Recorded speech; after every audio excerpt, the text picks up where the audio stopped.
এই লোকটার নাম আমি মুখে নিলে আমার কেমন যেন মনে হয় আরেকবার ওযু করি। এটা টাটকা নির্ভেজাল শয়তান। আমি তো আর শয়তান দেখিনি কোনোদিন, যদি দেখতাম আমার মনে হয় এরকমই হতো। বাংলাদেশ সহ বিশ্বে এখন বিভিন্ন জায়গায় মুসলমানকে অশান্ত করার জন্য বিভিন্ন জাতি গোষ্ঠী চেষ্টায় আছে। তার ভেতরে অন্যতম এই ভারতের উগ্রপন্থী কিছু হিন্দুরা। এরা যা আরম্ভ করছে আপনারা দেখতে পাচ্ছেন। 1157 সাল থেকে শুরু করে এই আজকের দিন পর্যন্ত ভারতে প্রায় আমি যতগুলো তালিকা পেয়েছি যারা শাসন করেছে, 5 বছর 7 বছর 10 বছর এভাবে যারা শাসন করেছে, তার ভেতরে 710 বছর একাধারে মুসলমানেরা শাসন করেছিল। এতদিনের ভেতরে কোনো হিন্দু মুসলমানের টার্গেট ছিল না। কি এর আগেও যারা ছিল তাদের দ্বারাও মুসলমানেরা টার্গেট ছিল না, কিন্তু এখন যিনি আছে পৃথিবীর নিকৃষ্ট মানুষ 6 জন, তার ভেতরে এই নরেন্দ্র মোদী আছে। এই লোকটার নাম আমি মুখে নিলে আমার কেমন যেন মনে হয় আরেকবার ওযু করি। এটা টাটকা নির্ভেজাল শয়তান। আমি তো আর শয়তান দেখিনি কোনোদিন, যদি দেখতাম আমার মনে হয় এরকমই হতো। এই যে এত শয়তানি করত, শয়তানকেও ছাড়িয়ে চলে গেছে। আর মানুষ এত নিকৃষ্ট হয় কি? আমার মনে হয় ওর সাথে যদি জানোয়ারের তুলনা দেয়, জানোয়ার বলবে হুজুর আপনি মাফ করেন আমার, ওর সাথে আমার তুলনা দেবেন না, কারণ ওর চাইতে আমি ভালো। যাদের শ্রবণ শক্তি আছে, শোনার পরেও তারা না শোনার ভান করে থাকে। যাদের দর্শন শক্তি আছে, এটা দেখার পরেও না দেখার ভান করে থাকে। যাদের হৃদয় আছে, কলব আছে, অন্তর আছে, ভাবার পরেও ভাবে না। আল্লাহ বলেন এগুলো মানুষ বলা ঠিক না। উলাইকা কাল আনআম বাল হুম আদাল, এরা জানোয়ারের চাইতেও খারাপ। উলাইকা হুমুল গাফিলুন, এরা গাফিল। এই জন্য এদের কানে এগুলো হয়তো পৌঁছাবে না, কিন্তু হালকা পাতলা যাদের বিবেকে কাজ করে তারা এর পেছনে থাকে। কিভাবে থাকে? আমাদের বাপ দাদা পূর্বপুরুষ যারা, তারা ভারতবর্ষে বহু জায়গা অক্ষ করেছিল। ওরা এখন এই অক্ষ আইন নতুন করে তৈরি করে মুসলমানদের এই সম্পদগুলো মসজিদের জায়গা বলে, খানকার জায়গা বলে, ঈদগার জায়গা বলে, মাদ্রাসার জায়গা বলে, সবগুলো এখন তারা দখল করে নিজেদের দখলে নিয়ে নিচ্ছে। শুধু এদের ভেতরে না, তামাম পৃথিবীতে আরো একটা নিকৃষ্ট জাতি আছে, তারা ইহুদি।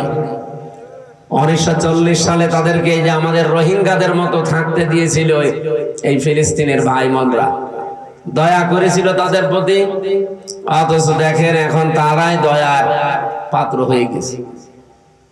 তাদেরকে নিজেদের বাড়ি ঘরকে উৎখাত করে তাড়িয়ে সেই জায়গা তারা দখলবাজি করে সব নিজেদের আয়ত্তে নিয়ে নিচ্ছে। পৃথিবীর মুসলিম শাসক যারা আছেন, 57টা মুসলিম দেশ আছে পৃথিবীতে। এটা রেকর্ড হচ্ছে, এই জন্য জানাচ্ছি। প্রত্যেকটা মুসলিম দেশের এখন উচিত তাদের ইমানের দাবি অনুযায়ী পৃথিবীর 2টা নিকৃষ্ট জাতি ইহুদি এবং মুশরিক, তাদের বিরুদ্ধে অন্তত সোচ্চার হওয়া।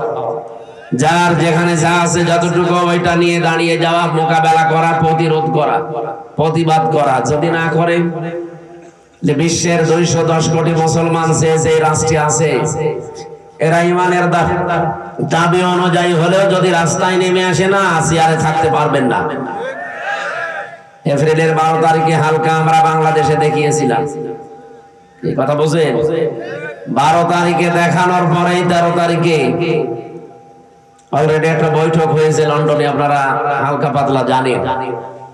এর পরের দিন ট্রাম্পের সহকারী উপমন্ত্রী, বিশেষ করে এই সমস্ত এলাকাগুলো, এই সমস্ত দেশগুলো যার কন্ট্রোলে, সে বাংলাদেশে ইসলামপন্থী যারা আছে তাদের ভেতরে অন্যতম বাংলাদেশ জামাত ইসলামী তাদের কেন্দ্রীয় আমিরকে ডাক দিয়ে কিছু কথা গোপনে হয়েছে, ওগুলো এখনো ফাঁস করা ঠিক না।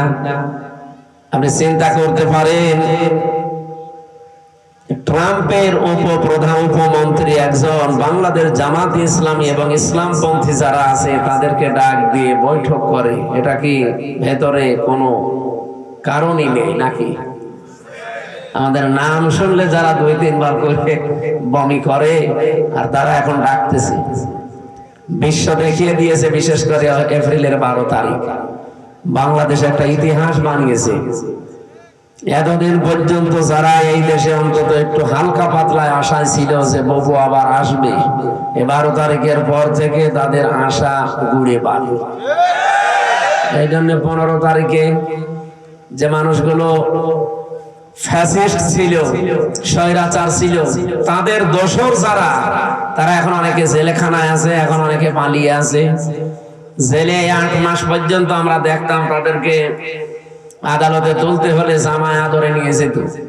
কিন্তু গত পরশুদিন যা করেছে, পেছনে হাত বেঁধে হ্যান্ডকাপ লাগিয়ে কথা বললে চড় দেবে, এইরকম একটা দৃশ্য আমরা দেখতে পাই।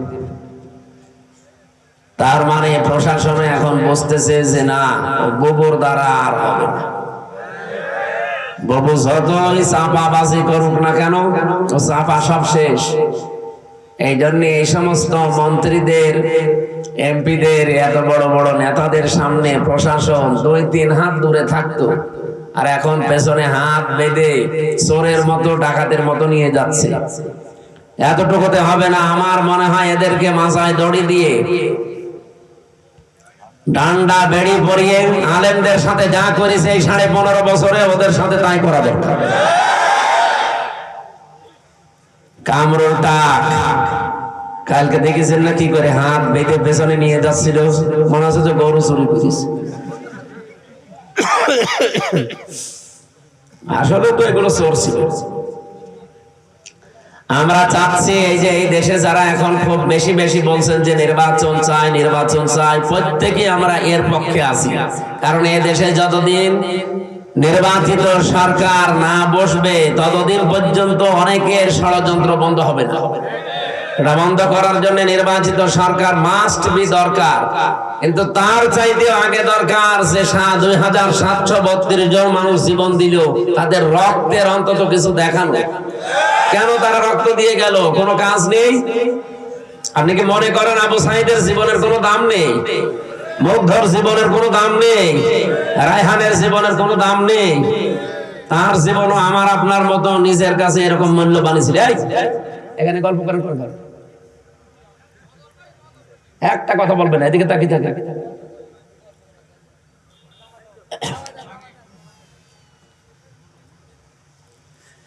তারাও মূল্যবান ছিল, তাদের জীবনও তাদের কাছে আমাদের মতোই মূল্যবান ছিল।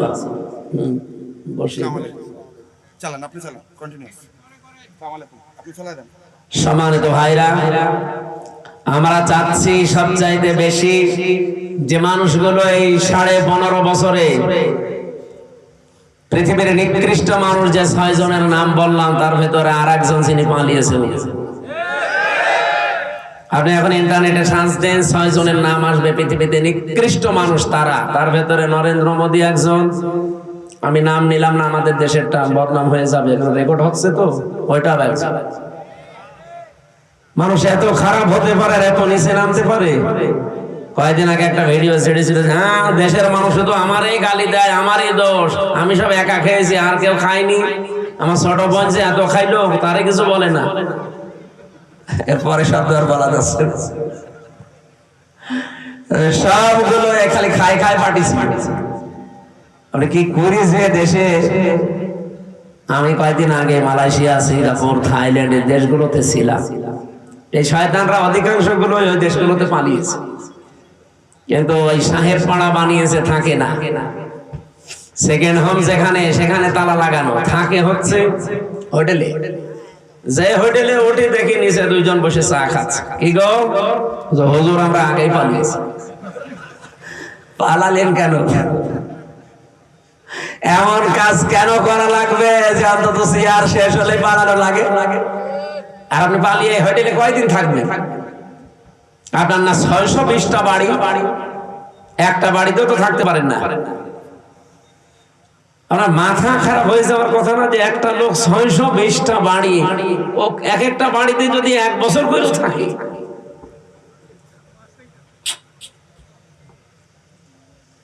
এই টাকাগুলো বাইরের দেশে পাচার না করি, এগুলো যদি বাংলাদেশে কর্মসংস্থান তৈরি করতেন। 36 লাখ যুবক এখন বেকার বাংলাদেশে। এই মানুষগুলো দেখলাম বাইরের দেশে যে রাস্তা ঝাড়ু দেয়, রুটি বানায়, থালা বাসন মাজে, পায়খানা ছাড়ে। এরা দেশে টাকাগুলো পাচার না করলে এই দেশের টাকা দিয়ে সম্মানজনক কর্মজীবন তৈরি করা যেত, কিন্তু নিজের এখন আর ভোগ করতে পারছেন না। আমাদের কপালেও আপনারা আগুন লাগিয়ে গেলে। কি ঋণ এখন জানেন? এই দেশে এখন কেউ জন্ম নিলে 1,02,000 টাকা ঋণ তার মাথার উপর, অথচ এগুলো সব জন্য দায়ী এই 1628 জন মানুষ মাত্র। এই 1628 জন যদি ঠিক হয়ে যেত না, এই দেশটা মালয়েশিয়ার মতো ঠিক 2004 সাল থেকে দাঁড়িয়ে যেত। মালয়েশিয়ার মতো দেশ এই বাংলাদেশের চাইতে প্রায় 5 ডবল এত বড় দেশ, অথচ এরকম সমতল ভূমি খুব কম, শুধু পাহাড় আর পাথর। এরকম একটা দেশকে মাহাথির মোহাম্মদ দাঁড় করিয়ে দিয়েছে বিশ্বের বুকে আছে। আর আমরা যে জায়গায় ছিলাম আরো নিচে নামতেছি। বলে ডিজিটাল হয়েছে। কিসের ডিজিটাল? টাল হয়ে গেছে।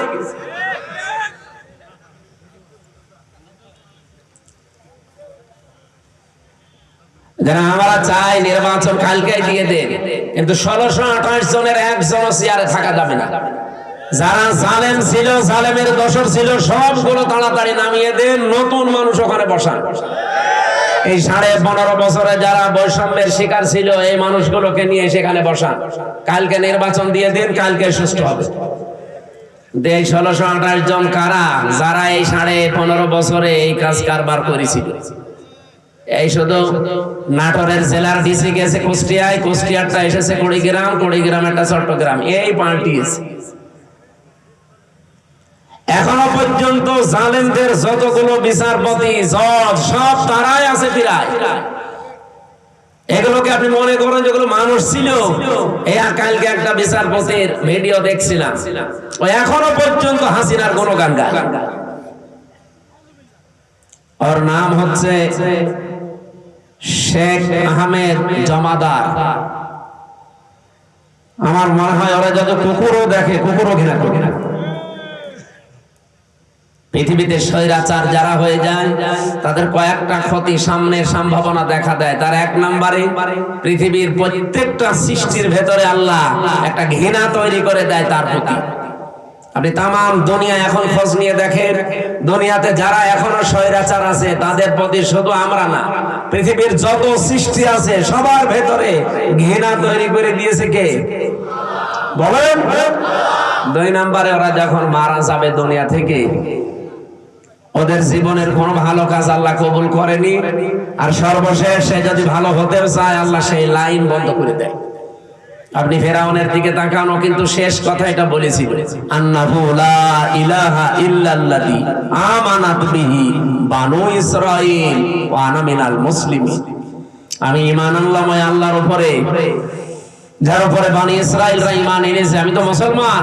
এরপরও ফেরেশতারা আমারে পানির ভেতরে চোবায় কেন?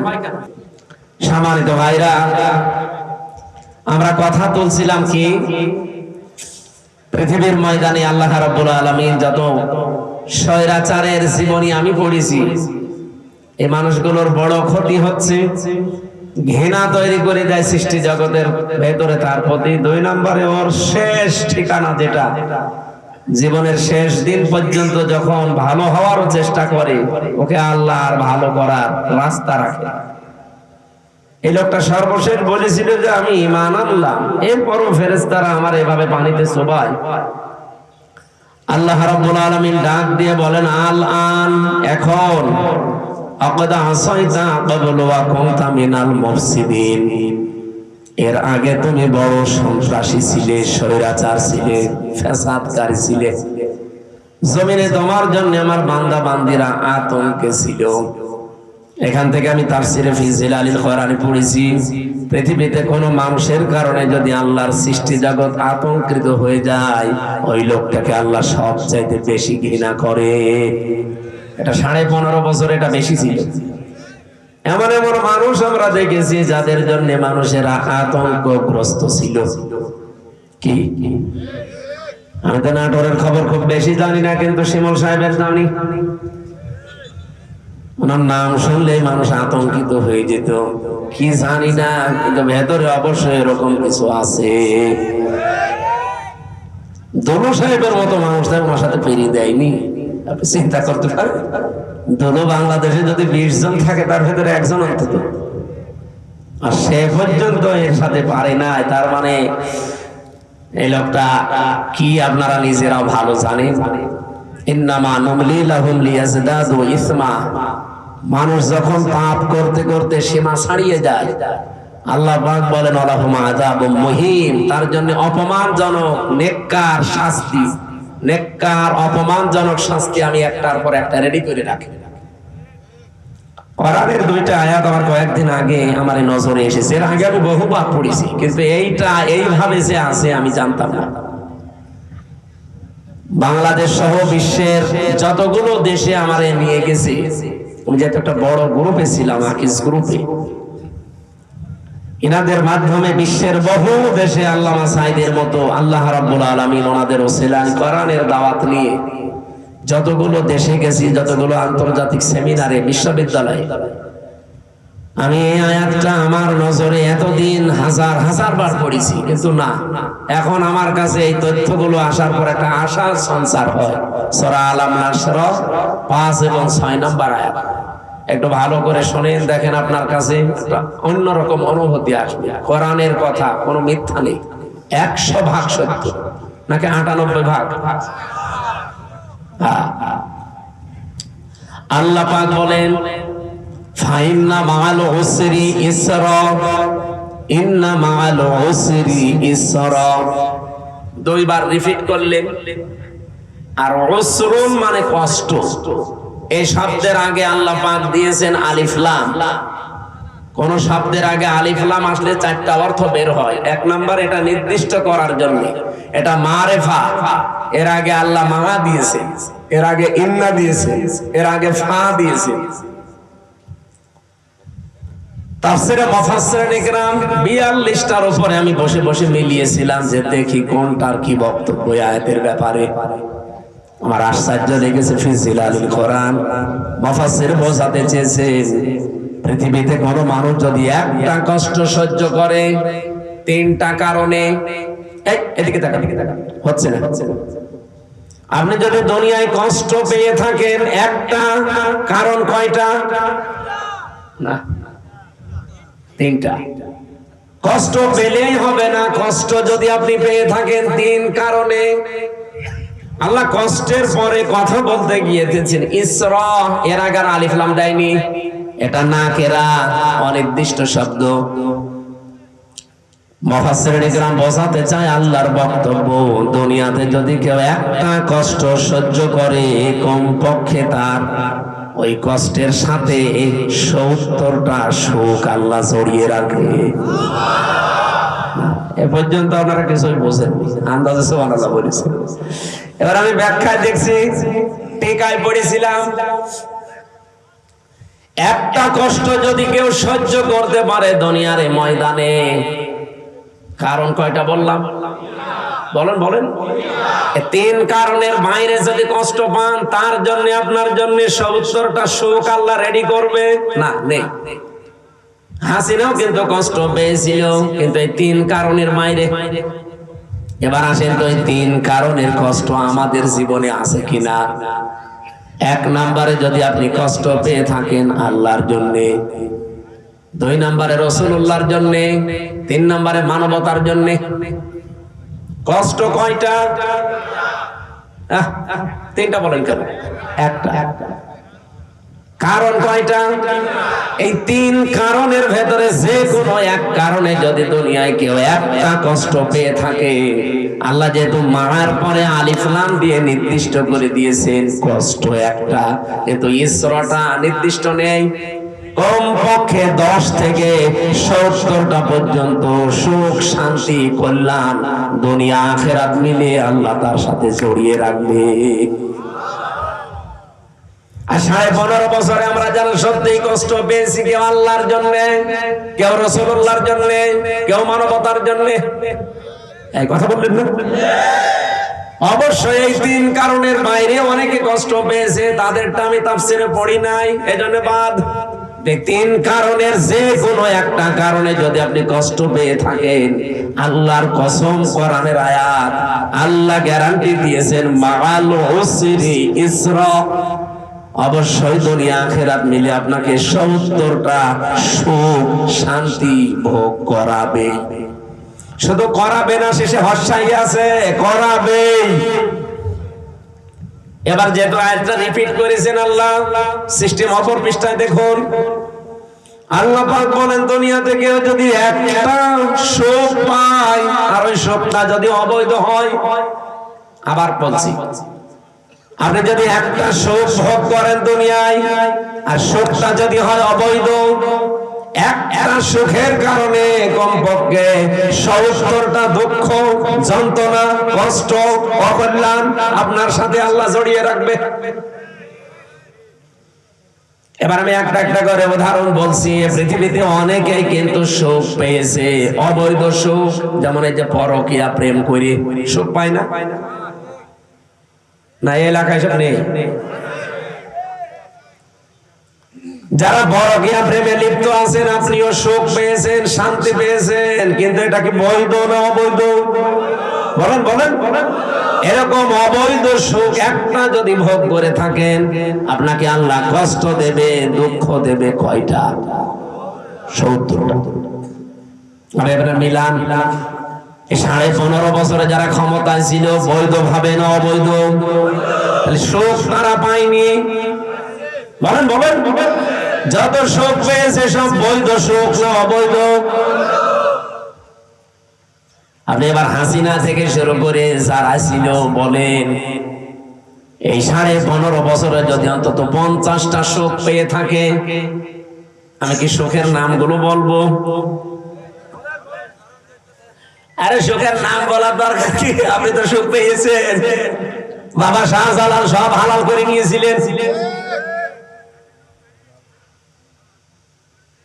যেটা আপনার না, জোর করে সেটা আপনি দখল করে নিয়েছিলেন। নবীজির হাদিস আমি পড়েছিলাম প্রথমে, এটা হযরতে আবু যর থেকে বর্ণিত। বিশ্ব নবী বলেন, মানিদ্দাআ মা লাইসা লাহু ফালাইসা মিন্না ওয়ালিয়াতাবাব্বা মাকআদাহু মিনান নার। মুসলিম শরীফের হাদিস। এদিকে তাকান।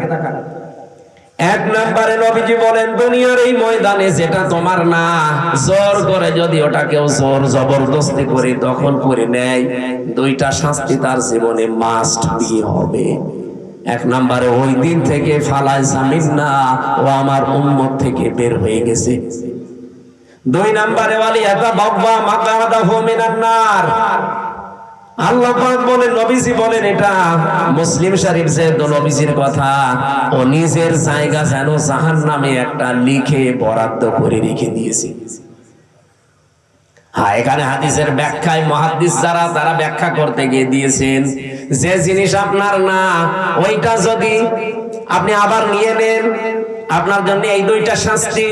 কিন্তু আপনার জিনিস যদি কেউ দখলে রাখে, ওইটা যদি আপনি ফেরত নেন, এটার জন্য আপনার ওই 2টা শাস্তি নেই।